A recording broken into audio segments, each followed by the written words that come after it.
Hello everyone, welcome back to my YouTube channel Base Students. So I hope you are healthy and studying well. So in this last video we covered that the logic meaning definition. So today we are going to study about the nature of logic. प्रकृति किसकी, logic की, उन सारी चीज़ों के बारे में हम इस वीडियो में पढ़ेंगे। जो लॉजिक है, जो तर्कशास्त्र है, उसका क्या नेचर है, उसके बारे में जो है हम इस वीडियो में पढ़ेंगे। बाकी जो भी आपको देखना हो तो डिस्क्रिप्शन बॉक्स में देख सकते हैं, वहाँ पे आपको इसकी लिंक मिल जाएगी पिछले वीडियोज़ की, और प्लेलिस्ट भी ऑलरेडी क्रिएटेड है। सो स्टार्ट करते हैं। नेचर ऑफ लॉजिक मतलब कहने का कि प्रकृति किसकी, तर्कशास्त्र की। तो यहाँ पे दिया गया है the nature of logic is the study of correct reasoning focusing on the structure and validity of arguments not there specific content. तो यहाँ पे ये बताया गया कि तर्कशास्त्र की जो प्रकृति है ना, nature of logic is that to study of correct reasoning. ये किस चीज़ की स्टडी करता है, तो ये स्टडी करता है करेक्ट रीजनिंग की। जो भी ये जो तर्क है, तो ये किसका अध्ययन करता है, तर्क अध्ययन करता है उसकी करेक्ट रीजनिंग पर, फोकस करता है उसके स्ट्रक्चर पर, उसकी जो संरचना है उस पर ये फोकस करता है। और तो और वैलिडिटी ऑफ आर्गूमेंट्स, जो उसकी आर्गूमेंट्स है, जो सारी चीज़ें वहाँ पे बोली जा रही है, जो आर्गूमेंट है उस पर जो है फोकस करता है। नॉट देयर स्पेसिफिक कंटेंट, ये उसकी स्पेसिफिक वो क्या है, उसकी वो केंद्रित ना होकर बाकी चीज़ों में ये क्या करता है, एक अलग से स्पेसिफिक जो भी इसका बोला जाए तो फोकस ऑन द स्ट्रक्चर, जो उसकी संरचना है उसके बारे में ये फोकस करता है, ये केंद्रित है। कोई एक स्पेसिफिक कंटेंट नहीं है, कोई विषय वस्तु नहीं है। ये तो सिर्फ क्या कहा गया है कि स्टडी करता है एक सही करेक्ट रीजनिंग, मतलब कहने का जैसे कि क्या सही है, क्या गलत है, क्या अच्छा है, क्या बुरा है ना, इन सारी चीज़ों को ये यहाँ पे स्टडी करता है लॉजिक, तर्कशास्त्र। क्या रीजनिंग करेक्ट है कि नहीं है ना, फोकस किस पर, स्ट्रक्चर पर। तो आगे पढ़ते हैं। It provide the principle for evaluating whether arguments और गुड और बैड, करेक्ट और incorrect by examining the connection between premises and conclusion. तो कहने का मतलब ये यहाँ पे कि जो लॉजिक है वो देखता है, मतलब कहा जाए तो कोई इसका स्पेसिफिक कंटेंट नहीं होता है। ये क्या करता है, तो ये एग्जामिनिंग करता है, मतलब एग्जामिनिंग मतलब कहने का कि मूल्यांकन करता है। और एक कहा जाए तो सिद्धांत ये देता है ना, और तो और कि सिद्धांत ऐसे देता है जहाँ पे ये पता चले कि क्या तर्क अच्छे हैं या बुरे हैं, सही हैं या गलत हैं। इन सारी चीज़ों को अगर हम बात करें, इनके बारे में बताता है। और तो और जो यहाँ पे बताए गए हैं परमिसेस एंड कंक्लूजन, तो इनके बीच जो भी रिलेशन है, उस जो कनेक्शन है उसको बारे में यहाँ पे डिफाइन करता है। और अगर हम बात करें इन एसेंस, मतलब अगर हम संक्षेप में बात करें, तो logic provide the foundational tools and principles for clear rigorous thinking and the effective evaluation of arguments across various field of knowledge. कहने के मतलब जो तर्कशास्त्र है, it provide the foundational tools and principle for clear. तर्कशास्त्र एक स्पष्ट रूप से कहा जाए तो ये बताया गया है कि इसका जो फाउंडेशनल टूल्स है और जो इसका प्रिंसिपल्स है वो बहुत ही क्लियर है। और रिगोरस थिंकिंग, कहने का मतलब जो भी इसकी थिंकिंग है वो पूरी तरह से रिगोरस, मतलब कहा जाए बहुत डीपली इन सारी चीज़ों को समझता है। और तो और बहुत ही इफेक्टिव है। और इसके जो आर्गूमेंट्स हैं वो बहुत ही डिफरेंट टाइप्स के आर्गूमेंट्स हैं इस फील्ड में, है ना। और तो और ये बताता है इसमें कि इसमें जो भी एक प्रभावी तरीके से बोला जाए, बहुत ही इफेक्टिव तरीके से जो बोला जाए, तो ये एक सिद्धांत प्रदान करता है, मतलब कहने का कि ये एक बोला जाए तो प्रिंसिपल्स देता है हमें, ताकि हमें ये पता चल जाए क्या चीज़ें सही हैं क्या गलत है ना। इन सारी चीज़ों को यहाँ पे बताया कि इसका जो नेचर ऑफ लॉजिक है, जिसका लॉजिक है, ये जो तर्कशास्त्र है, ये क्या करता है, तो ये एक सही दिशा की तरह से बोला जाए तो प्रदान करता है। जो भी सेंटेंस लिखे गए हैं, जो भी चीज़ें हैं, तो करेक्ट रीजनिंग ये देता है, मतलब सही चीज़ें देता है कि, और फोकस करता है उसकी संरचना पर कि क्या सही है क्या गलत है। इन सारी चीज़ों के बारे में यहाँ पे बताया गया है। यहाँ पे बताया गया है, अगर हम लॉजिक एज एन आर्ट के अकॉर्डिंग पढ़े तो art is that which teaches the skill of doing any work properly, just as the art of music teaches us to sing well, painting teaches us how to draw. तो कहने का मतलब ये है कि अगर हम तर्कशास्त्र को एज एन आर्ट देखें, एक कला के रूप में अगर हम तर्क को देखें, तो art is that which teaches the skill of doing any work properly, मतलब कला वह है जो किसी भी कार्य को सही ढंग से करने में, एक तरह से बोला जाए तो उसमें कौशल सिखाती है, एक तरह से कहा जाए तो art is that which teaches the skill of doing any work properly. कला वो है जो किसी भी कार्य को हमें सही ढंग से करने के लिए जो है तो स्किल हमें सिखाती है। Work just as the art of music teachers us to sing well, painting teachers us how to draw. कहने का मतलब जिस प्रकार सॉन्ग है ना, उसकी कला हमें अच्छा गाना सिखाती है, उसी प्रकार चित्रकला जो है, हमारी जो ड्राइंग है, पेंटिंग है, हमें चित्र बनाना सिखाती है। उसी तरह जो है तो बहुत सारी चीज़ें हैं, जो कोई भी काम है तो हमें वो प्रॉपरली करना सिखाती है, एक कला है ना, एक आर्ट। अप्लाई रूल्स, अगर हम फर्स्ट पॉइंट देखें यहाँ पे, है ना, अगर हम फर्स्ट पॉइंट देखें लॉजिक एज एन आर्ट के रूप में, अगर हम देखें एक कला के रूप में जो तर्क कैसा होता है, तो इसका यहाँ पे फर्स्ट पॉइंट दिया गया है, as an art logic is about applying these scientific rules of a specific situation such as constructing arguments, definition and proofs. यहाँ पे ये बताया गया, जो यहाँ पे दिया है such as constructing arguments, definition and proofs. कहने का मतलब कि अप्लाई रूल्स, मतलब कहने का नियमों को लागू करना। तो जो हम आर्ट की अगर हम बात करें, नेचर किसका, नेचर पढ़ रहे हैं हम लोग, लॉजिक पढ़ रहे हैं एज एन आर्ट के रूप में, तो यहाँ पे पहला पॉइंट अप्लाई रूल्स दिया है। यहाँ पे ये बताया गया कि इस पर नियमों को लागू करना, मतलब एक कला जो है, अगर हम इन एज एन आर्ट के रूप में देखें, कला के रूप में, तो logic is about applying these, मतलब साइंटिफिक रूल्स। कहने का मतलब कि एक कला के रूप में देखा तो तर्कशास्त्र जो है इन वैज्ञानिक नियमों को, एक तरह से बोला जाए तो एक स्पेसिफिक सिचुएशन है ना, उस पर लागू करता है। Such as constructing argument, definition and proofs. कहने का मतलब कि जो वैज्ञानिक नियमों को एक विशिष्ट तरीके से लागू करने के बारे में, और जैसे कि तर्क हो गया, उसकी परिभाषाएं हो गई, उसका जो प्रूफ है उसको तैयार करना, तो नियम इसमें भी हैं। लॉजिक अगर हम बात करें, तर्कशास्त्र की अगर हम बात करें, आर्ट के रूप में अगर हम बात करें कि नेचर कैसा है लॉजिक का, तो वो आर्ट की तरह है। तो यहाँ पे कुछ चीज़ें रूल अप्लाई होती हैं कि हमें जो है तो कैसे लॉजिक, जैसे डेफिनेशन हो गई, उसकी प्रूफ्स हो गए, आर्गूमेंट्स हो गए, है ना। तो इस तरह की जो सारी चीज़ें हम अप्लाई कर रहे हैं, तो हम इससे हमें ये समझ में आता है कि लॉजिक एक आर्ट है ना, और उस पर ये सारी चीज़ें जो है तो लागू हो रही हैं, तो इस पर अप्लाई रूल्स जो है तो होता है। सेकंड अगर हम बात करें तो गाइड रीज़न, है ना, तर्क का मार्गदर्शन।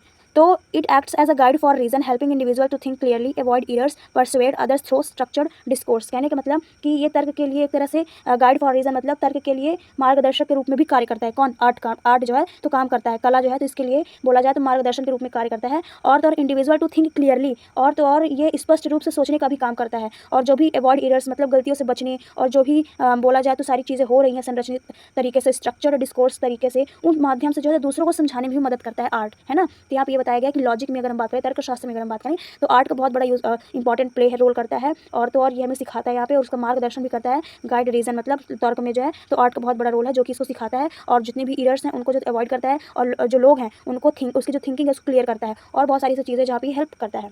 जिसके थ्रू अगर हम जिसके थ्रू हम बात करें तो स्ट्रक्चर डिस्कोर्स मतलब कहने का कि ये एक संरचित तरीके से जो है चीज़ों को इसके माध्यम से भी दूसरों को भी समझाने का ये काम करता है। नेक्स्ट पॉइंट की अगर हम बात करें तो यहाँ पे बताया गया रिक्वायर्ड स्किल, है ना। लॉजिक में जो है तो तर्कशास्त्र की जो भी हम प्रकृति देख रहे हैं आर्ट में, तो थर्ड पॉइंट बताया गया रिक्वायर्ड स्किल। तो तर्कशास्त्र में रिक्वायर्ड स्किल बहुत इसमें भी इंपॉर्टेंट है, क्योंकि ये बताया गया कि जो भी स्किल्स है वो बहुत ही ज़रूरी है। The practice of logic involves skill and craft requiring the practitioner to make informed choices about how to represent and organize information to achieve a coherent and compelling outcome. कहने का मतलब ये कि तर्कशास्त्र में जो है तो स्किल की भी बहुत ज़्यादा आवश्यकता है। जो भी तर्क के भी जो भी बोला जाए तो प्रैक्टिस ऑफ लॉजिक इन्वॉल्व्स मतलब जब अभ्यास के तौर पर जब देखें तो स्किल जो है ना, ये भी स्किल और क्राफ्ट भी जो है तो इसमें जो है तो इन्वॉल्व है। रिक्वायरिंग द प्रैक्टिशनर, जो भी प्रैक्टिशनर जो भी अभ्यास करता है उनको जो है तो इसके बारे वो चॉइस करते हैं, मतलब कहने का कि वो जो है तो इसके परिणाम के लिए बहुत सारी जानकारी जो है तो प्रस्तुत करते हैं, जो बहुत सारी चीज़ें ऑर्गेनाइज करते हैं, इन्फॉर्मेशन ऑर्गेनाइज करते हैं, किस लिए? ताकि वो अचीव कर सकें, है ना, एक सही तरीके से जो है तो वो अचीव कर सकें, और तो और व्यवस्थित तरीके से एक तरह से ऐसा विकल्प बनाने की आवश्यकता यहाँ पे होती है। कहने का मतलब रिक्वायर्ड स्किल का कि यही कि यहाँ पे जो है तो स्किल जो है, स्किल को हिंदी में कौशल बोलते हैं। तो जो भी स्किल है उस चीज़ की प्रैक्टिस करते हैं जहाँ पे स्किल और क्राफ्ट जैसी चीज़ें मतलब कहने का इन्वॉल्व हैं, और जो भी प्रैक्टिस करते हैं, जो प्रैक्टिशनर हैं, तो वो एक ऐसा इन्फॉर्मेशन बनाते हैं, एक ऐसा चॉइस करते हैं जहाँ पे वो रिप्रेजेंट कर सकें, जो अचीव कर सकें कि क्या सारी चीज़ें जो है तो व्यवस्थित तरीके से जो है तो वो उस सारी चीज़ों को अपने मतलब सही विकल्प के रूप में, उसको आवश्यकता के रूप में ये उसे प्रदान कर सकें, ऐसा यहाँ पे बताया गया है। फिर हम यहाँ पे देखते हैं इन्वॉल्व्स क्रिएशन, मतलब similar to how other arts involve creation, logic and art involve the creative construction of reason, argument, proof and chains of thought. मतलब कि इन्वॉल्व क्रिएशन, इसमें जो तो क्रिएशन भी शामिल है ना, कि क्रिएशन मतलब एक अच्छी तरीके से इन्वॉल्व है कि सिमिलर टू हाउ मतलब जो भी अदर आर्ट्स हैं जहाँ पे क्रिएशन है ना, अन्य कलाओं की तरह भी इसमें भी जो है तो लॉजिक में भी क्या इन्वॉल्व है? क्रिएशन इन्वॉल्व है, क्रिएटिव चीज़ें इन्वॉल्व है, जहाँ पे आर्गूमेंट हो गई, प्रूफ हो गया, चेन ऑफ थॉट हो गया। तो ये सारी चीज़ें एक तरह से रचनात्मक निर्माण, ये सब सीधे मतलब सारी चीज़ें जो है तो शामिल है। इन पर भी विचारों की जो भी चीज़ें हैं, चेन ऑफ थॉट्स, ये जो है तो ये भी इसमें पूरी तरह से जो है तो एक ये क्रिएटिविटी है, एक क्रिएशन है, तो ये भी इसमें शामिल है। तो तर्कशास्त्र कहने का मतलब ये है कि ये भी एक क्रिएशन है ना, आर्ट के रूप में अगर हम बात करें। सब्जेक्टिव रिप्रेजेंटेशन, तो यहाँ पे बताया गया है कि representing logic whether symbolically graphically can be akin to any artist endeavor that expression ideas or follow tradition similar to representing subjective experiences। कहने का मतलब ये है कि तर्क का जो है तो रिप्रेजेंटिंग लॉजिक मतलब जो लॉजिक है, जो तर्कशास्त्र इसका एक ये रिप्रेजेंट करता है, चाहे बोला जाए तो सिम्बॉलिकली हो चाहे ग्राफिकली हो, इन दोनों चीज़ों को जो है तो वो एक तरह से कहा जाए तो किसी भी रूप में कला को जो है तो ये किस चीज़ का मतलब प्रयास करता है, एक इक्वली ट्रीट करता है ना, ताकि जो है तो जो आइडिया है, जो फॉलो ट्रेडिशन है, जो भी बोला जाए तो विचार है, उनको व्यक्त करता है, और परंपराओं का भी ये पालन करता है, जो भी ट्रेडिशन है उसका पालन करता है, और तो और बहुत सारे ऐसे एक्सपीरियंसेस हैं जिसको ये एक तरह से बोला जाए तो रिप्रेजेंट करता है। तो ये एक सिंबल की भी हो सकता है, मतलब सिम्बॉलिक मतलब कहने का कि ये एक तरह से कोई प्रतीक हो सकता है, इसमें कोई भी चीज़ सिंबल तरीके से इसको रिप्रेजेंट कर सकते हैं, यहाँ पे कोई भी सिंबल लेके इसको रिप्रेजेंट कर सकते हैं, या फिर हम इसको ग्राफिकली भी जो है तो यहाँ पे रिप्रेजेंट कर सकते हैं। कहने का मतलब ये है। अब जो हम देखेंगे लॉजिक इज़ अ साइंस, जो लॉजिक है हमारा, तो अभी हमने नेचर पढ़ा लॉजिक का, ठीक है। अब हम नेचर पढ़ेंगे साइंस का, कि साइंस के रूप में जो है तर्क क्या है। तो तर्क एक विज्ञान है, लॉजिक इज़ अ साइंस। अभी तक हमने देखा लॉजिक इज़ एन आर्ट, मतलब कहने का कि लॉजिक एक आर्ट था, है ना। और तो और वो क्या कहते हैं, उसके अंदर ऐसी बहुत सारी चीज़ें थी, जैसे कि लॉजिक एज एन आर्ट के रूप में अगर हम देखें तो वहाँ पर यही सारी चीज़ें बताई गई थी हमें कि उसके अंदर स्किल इंपॉर्टेंट होनी चाहिए, उस पर रूल जो है तो अप्लाई होता है, और ये जो है तो गाइड करता है ना। और क्या कहते हैं इसमें क्रिएशन इन्वॉल्व है, और रिप्रेजेंटेशन में सब्जेक्टिव है, इसमें हम सिंबल के रूप में या ग्राफिकली के रूप में इसको हम रिप्रेजेंट करते हैं। अब हम देखेंगे लॉजिक इज़ अ साइंस, मतलब कहने का कि तर्कशास्त्र जो तर्क है वो एक विज्ञान है, उसके रूप में अगर हम बात करें तो यहाँ पे बताया गया है कि logic is considered a science with in a systematically studies the principle of correct reasoning, providing a foundation for valid argumentation and knowledge. तो यहाँ पे बताया गया कि तर्कशास्त्र कहा जाए तो तर्कशास्त्र को एक ऐसा मतलब साइंस, ऐसे साइंस मानी गई है, ऐसा विज्ञान माना गया है जो सही तर्क के, जो भी यहाँ पे बताया गया systematically study the principle of correct reasoning, मतलब जो सही तर्क और प्रिंसिपल का जो है तो एक बोला जाए तो सिस्टमेटिक तरीके से जो है तो अध्ययन करता है ना। और यहाँ पे ये बताया गया कि यहाँ पे वैलिड आर्गूमेंट्स एंड नॉलेज, ये किस चीज़ पे फाउंडेशन है, for valid argument and knowledge पर, मतलब कहने का कि तर्कशास्त्र एक ऐसा विज्ञान माना गया है जो सही तर्क के सिद्धांतों का एक व्यवस्थित अध्ययन करता है, और तो और जो भी तर्क वितर्क हैं वो भी ज्ञान का आधार जो है तो उस पर चीज़ें ये प्रदान करता है, ऐसा ये बताया गया है। It is a formal science meaning it focuses and structural relationship and formal validity of inferences and arguments rather than truth in the material world. कहने का मतलब ये कि इट्स अ फॉर्मल, मतलब कहने का इट्स अ फॉर्मल साइंस, ये क्या है, एक औपचारिक विज्ञान है, और तो और meaning it focus on the structural relationship and formal validity. कहने का मतलब ये कि ये एक ऐसा औपचारिक विज्ञान है जिसका अर्थ है कि जो भी मटेरियल वर्ल्ड है, हमारा भौतिक जो भी जगत है, मटेरियल वर्ल्ड, वहाँ पर जो है तो इसका क्या बोला जाए तो formal validity of inference argument rather than truth in this material world, मतलब जो भी निष्कर्ष हैं, जो भी कंक्लूजन है, और जो भी हमें ट्रुथ देखने को मिलता है तर्क के, जो भी फॉर्म हमें कहने का मतलब जो भी हमें ट्रुथ देखने को मिलता है ना, इस वर्ल्ड में, उन सारी चीज़ों पर ये केंद्रित है। Truth in this material world, जो भी ट्रूथ है उस पर ये बेस्ड है, ये इसी चीज़ पर फोकस करता है। Logic is topic neutral applicable to all subject and aim to establish universal principle for how people should be reason, not just how they do reason. कहने का मतलब ये है कि इसका जो उद्देश्य है लॉजिक की, अगर हम बात करें तर्कशास्त्र जो है तो टॉपिक न्यूट्रल है ना, और सभी विषय पर लागू होता है। ये जो ये हमें लॉजिक देखने को मिलता है ये सभी विषय पर लागू होता है, और इसका उद्देश्य इस बात का है कि ये एक यूनिवर्सल प्रिंसिपल है, ये इसका यूनिवर्सल प्रिंसिपल है, ये इट्स अ यूनिवर्सल प्रिंसिपल। अगर हम बात करें तो लॉजिक की, अगर हम बात करें तो ये एक यूनिवर्सल प्रिंसिपल है जो हर चीज़ पे, हर सब्जेक्ट पर जो है तो लागू होता है। और इसका एम क्या है, तो इसका एम है हाउ पीपल शुड रीजन। कहने का मतलब लोगों को कैसे तर्क करना चाहिए, और हाउ दे डू रीजन, और ना कि केवल वे कैसे तर्क करते हैं, इस चीज़ पर जो है तो ये बेस्ड है। इसका जो एकमात्र सिद्धांत, यूनिवर्सल सिद्धांत है ये सिद्धांत यही है कि लोगों को कैसे तर्क करना चाहिए, ना कि केवल वे कैसे तर्क करते हैं, इस पर ये बेस्ड है। इट्स अ यूनिवर्सल बोला जाए तो प्रिंसिपल है ये।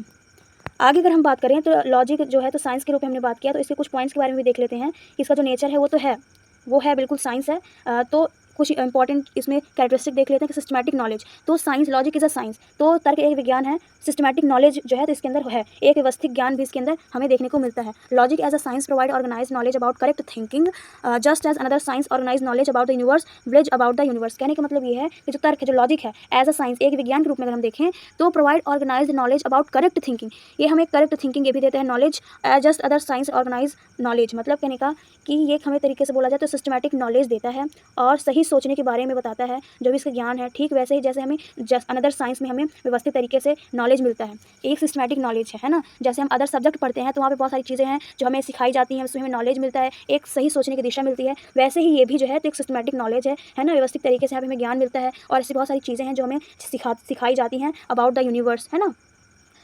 तो ये सारी चीज़ें हमें बताई गई हैं। अगर हम सेकंड पॉइंट, नेक्स्ट पॉइंट की बात करें, technical procedure, it employ specific tools and procedure similar to a mathematical system to analyse and assess argument. तकनीकी जो भी प्रक्रियाएं हैं ये भी यहाँ पे बताई गई हैं कि जो भी टेक्निकल है चीज़ है वो भी बहुत इंपॉर्टेंट इसमें बताई गई कि लॉजिक अगर साइंस की बात करें तो यहाँ पे ये इंपॉर्टेंट है, ये तर्कों का विश्लेषण करती है, तरह बोला जाए स्पेसिफिक टूल्स एंड प्रोसीजर जो है इनके बारे में थोड़ा सा जो है तो अध्ययन करती है, और तो और यहाँ पे बताया गया कि इसका मैथमेटिकल सिस्टम जो है इसका एनालिसिस भी ये करती है ना। लॉजिक में जो है तो ये बताया गया कि लॉजिक जो है ये भी टेक्निकल प्रोसीजर है, तो इसमें विश्लेषण करना, मूल्यांकन करना, और एक मैथमेटिकल तरीके से जो है तो बहुत सारी ऐसी चीज़ें हैं, टूल्स हैं जिनका ये उपयोग करती है। और logic is a normative principle, अगर लॉजिक जो है वो नॉर्मेटिव प्रिंसिपल भी है, मानक सिद्धांत भी है। कैसे, तो it establishes norms and rules for sound reasoning, help to distinguish valid arguments from invalid ones. कहने का मतलब है कि ये बहुत सारी ऐसी चीज़ें हैं, नियम है इसमें स्थापित करता है, नॉर्म्स एंड रूल्स जो है तो ये इस्टेब्लिश करता है, मतलब कि नियम स्थापित करता है, जैसे कि बोला जाए तो साउंड रीजनिंग हो गया जो कि हेल्प करता है हमें वैलिड आर्गूमेंट देने में, है ना। ये सब चीज़ें यहाँ पे बताई गई हैं, ये मदद करता है एक ऐसे तर्क को जो है तो मतलब तर्कों को जो है तो एक अलग तरीके से देखने को जो है तो सिखाता है।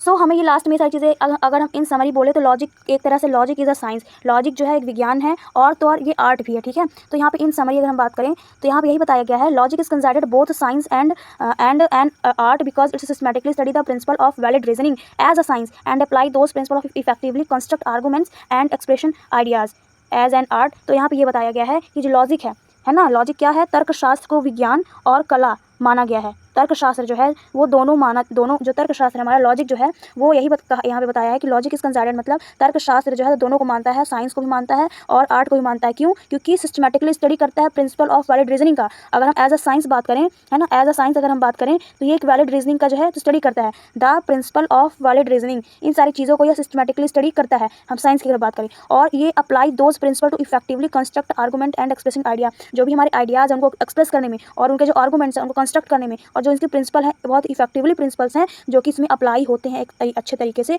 तो वो आर्ट है। ठीक है, इसलिए लॉजिक जो है तो साइंस एंड आर्ट दोनों को मानता है। As a science logic seek to discover universal rule governing correct thinking much like mathematics. बताया गया कि लॉजिक की अगर हम बात करें तो एक विज्ञान के रूप में जो है तो तर्कशास्त्र जो है मैथ की तरह ये सही सोच को जो तो नियंत्रित करता है, और तो और यूनिवर्सल जो नियम बताए गए इसमें, है ना, उनकी खोज करता है। जबकि एज एन आर्ट, जबकि it provide practical tools for persuasions and clear communication. अगर हम आर्ट की बात करें, जबकि एक कला जो है उसके रूप में अगर हम बात करें तो ये स्पष्ट रूप से एक व्यवहारिक तरीके से जो तो टूल्स हमें देता है, एक क्लियर कम्युनिकेशन के जो है तो वो हमें देता है एक प्रैक्टिकल टूल्स की तरह, मतलब एक तरह से बहुत इफेक्टिव है ये, एक तरह से हमें प्रिंसिपल देता है, कंस्ट्रक्ट करता है जो भी आर्गूमेंट है उनको क्लियर करता है, जो भी हमारे आइडियाज़ हैं उनको भी ये क्लियर करता है और उस पर अप्लाई रूल करता है। तो सारी चीज़ें हमें सिस्टमैटिक तरीके से हमें देखने को मिली। तो यही बताया गया कि जो नेचर ऑफ लॉजिक है एक तो साइंस है और एक तो आर्ट है। तो मिलते हैं फिर हम नेक्स्ट वीडियो में। आज के लिए बस इतना ही। तो खुश रहिए, पढ़ते रहिए, आगे बढ़ते रहिए। तब तक के लिए थैंक्स फॉर वॉचिंग।